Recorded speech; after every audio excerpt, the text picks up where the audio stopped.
In this world, not everything is as it seems. The football boots that we buy for retail from stores or shelves is not the same ones that go to the pros.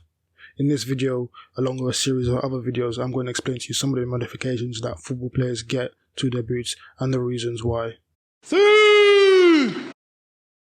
As you can tell from the title of this video, we're going to be focusing mainly on Soleplates. So starting off with probably one that's very well known, and actually you could ironically get this one at retail, and that was the use of the soft ground Hypervenom 3 Soleplate on the Phantom Venom.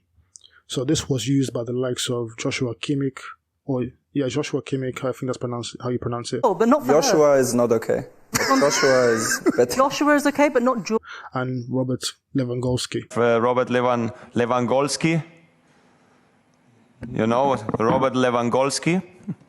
I myself am actually lucky enough to actually have a pair in the neighborhood pack with this exact Soleplate. Now, the reason as to why the Hypervenom 3 Soleplate was used instead of the usual Soleplate for the Phantom Venom has to do with anti-clog. So because anti-clog is made from a specific or different material, should I say, to a normal Soleplate, it meant that it was actually heavier, which is quite ironic because, you know, anti-clog is meant to make sure dirt doesn't stick to the bottom of your boot and weigh you down. Yeah, but because it's made from a different material, it tends to be heavier and denser than the usual TPU used on usual Nike football boot Soleplates. So that's pretty much it. The players, the pros, they preferred the lighter Soleplate with the Hypervenom 3 as opposed to the anti-clog that was going to be used for the Phantom Venom. So that's all there really is to it with that one. So the next one, we're going to go back a decade, and we're going to be focusing on Robin van Persie's football boots. So first of all, he started wearing these boots in, I want to say, towards the end of the 2010-2011 season. So this was in 2011, of course.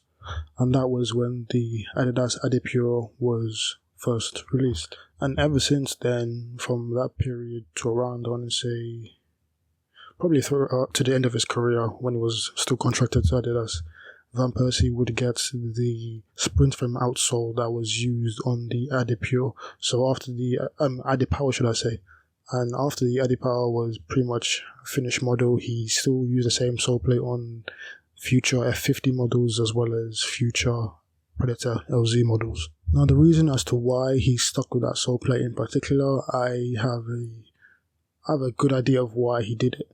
So the sprint frame was a very light Soleplate, especially for power boots back in the day. They were a bit more on the heavier side, so Daddy Power was like a breath of fresh air in terms of lightweight power boots, should I say. So yeah, first of all, it was lightweight, as well as the kind of configuration of the studs. So you have the kind of long bladed studs, which kind of usually offer a mix of good amount of traction as well as stability. So that's probably the reason he stuck with this Soleplate. So the last one I want to talk about, it's been used by loads of players. It's been used by the likes of Iniesta, Busquets, Mason Mount, Sami Khedira, and Raheem Sterling when he was contracted to Nike.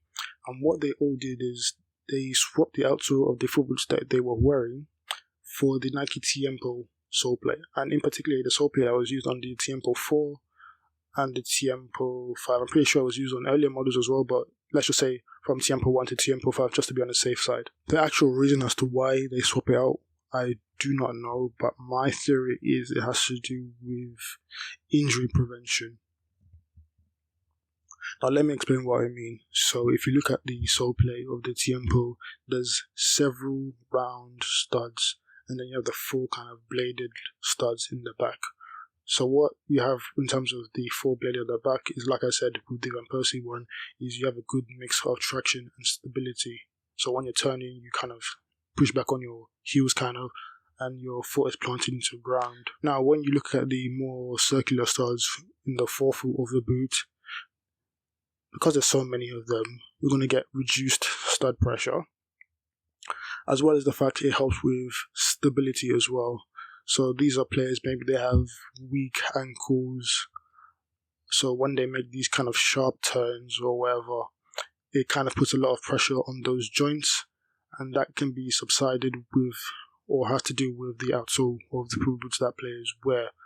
So if they were wearing one, like say the current Mercurial one, with a lot of traction, so when they make these sharp changes in direction, it kind of puts a lot of pressure on their ankle, and there's not too much stability, so that could lead to more injuries. I might be just waffling, but this is just my own theory, as opposed to a boot with more rounded studs, where because you've got more studs, the pressure on your foot especially is kind of spread out, because with as opposed to Mercurial, which has less studs. I should probably mention that as well.